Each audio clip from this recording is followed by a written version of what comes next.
Oh, golly. So last week, my Instagram account got shut down. And it was a bummer.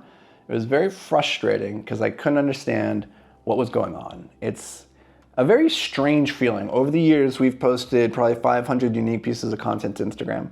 And to have that account just shut down out of the blue with no explanation and no repercussion, no way of talking to anybody over at Facebook or Meta to explain the situation, to try and get some clarity about what's going on, was incredibly frustrating. And I want to share this with you because as you are building your business, one of the ways that we talk about getting leads is through organic content. And you do that by putting content on Instagram, Twitter, LinkedIn, Facebook, YouTube, all these different platforms. And the risk is that you don't actually own those audiences, which is why I've always referred to these as temporary pieces of content, right?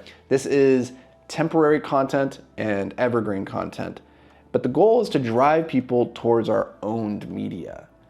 And this was just reinforced for me because Instagram, in the grand scheme of things, is our smallest platform. I think we only had 10,000 subscribers on there. So it wasn't the end of the world one way or the other when, our LinkedIn has 100,000, YouTube has over 200,000. So those are like the bigger channels that I would have been way more bummed out to lose access to.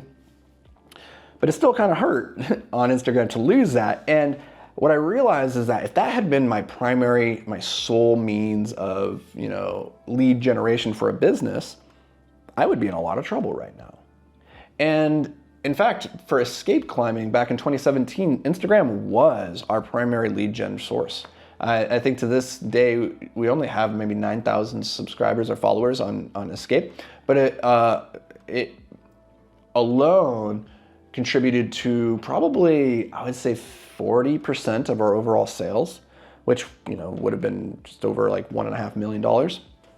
So that would have been a big bummer. And it took us many years, actually. I didn't realize this at the time, that we were so vulnerable to that one platform. If they ever decided to shut us down, that we'd be screwed, right? And it wasn't until many years later that we started offboarding our customer list to an email list so that we actually had a way of following back up with our customers, not just depending on that social media platform. But that is the moral of the story here that I want to share with you, is that yes, you should be using each one of these platforms. It's free, it gives you infinite potential reach to reach hundreds of thousands of people. And while I'm bummed that they shut down my account, I also have to recognize that it's free. So I don't have anything to really complain about at the end of the day. It's like, yeah, what do you want? It's free. You get what you get.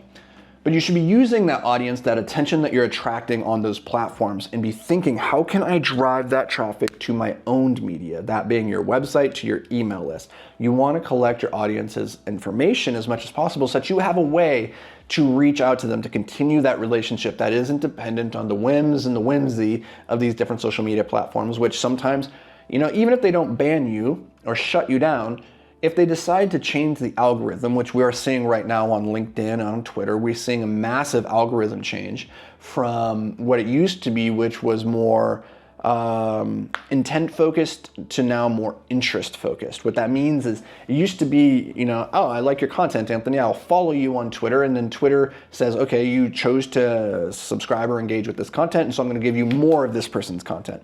It's not what they're doing anymore. They've adopted TikTok's algorithm that is more interest-based. So really what they're looking at isn't where the content came from. It's not even taking a look at who you subscribe to. It's simply saying what piece of content has the highest likelihood of getting you to engage and stay engaged on that platform. And so there's more viral content getting fed to you rather than small content. And so it just created this big disparity. We'll go into the weeds of this a little bit later in a different podcast episode. But what that really means is that the algorithm changes, and overnight, the engagement that we were getting on Twitter, on LinkedIn, it just got like 1/10 across the board, right?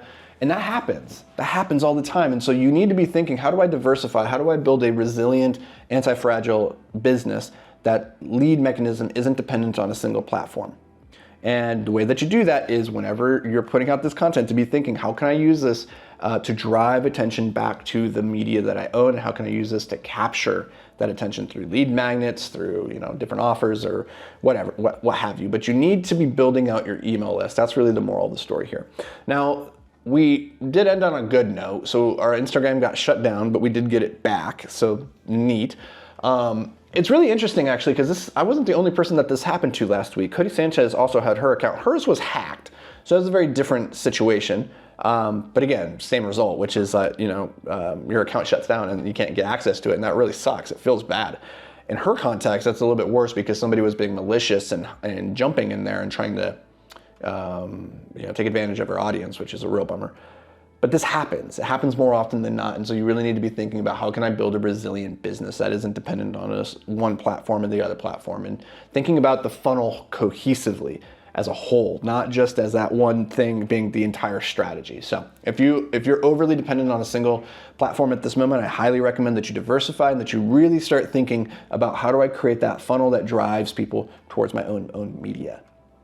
So that's going to do it for me, guys and gals. I'm still on Instagram, so go find me, the Anthony Vicino. We got it back, but they're flagging everything I do as spam at the moment, which is really frustrating. But it is what it is. It's free, so I'm not going to complain too much. But that's going to do it for me, guys and gals. I appreciate you. And if you're not already following me, if you're not already on Instagram, go over there, follow me there. Go follow me on Twitter. Go follow me on LinkedIn. Follow me on YouTube, wherever it is that you want to follow. That way, if I ever get shut down in one place, you will be sure to get the content somewhere else.